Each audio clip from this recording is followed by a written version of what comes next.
Hello and welcome back.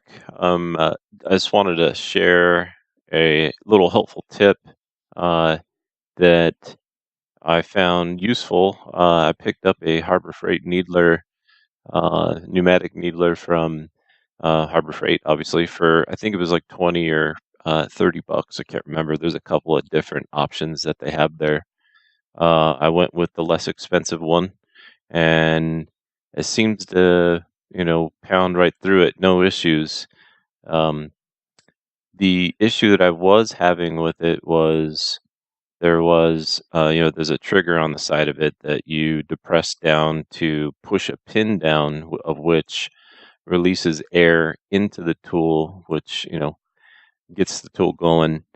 Uh, but the leverage on that actual trigger was improper, I should say. It wouldn't fully push down the pin.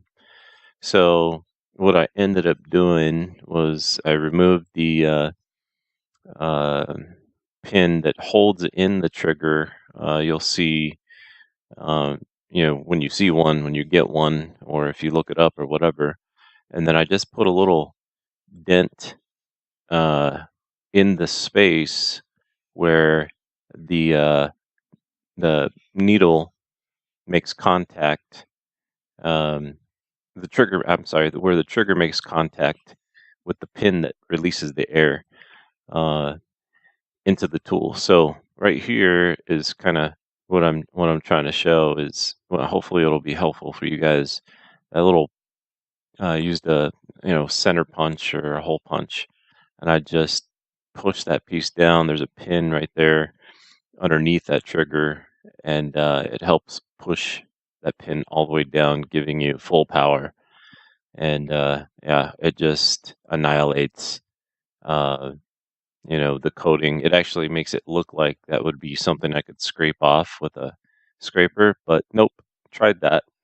Doesn't come off nearly as easy as it does with this tool on full power.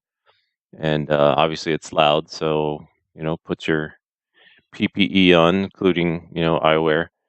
But I just thought I'd share and see if anybody can gain any benefit out of this, and see if we can help each other out. Thanks for watching. Don't forget to like and subscribe.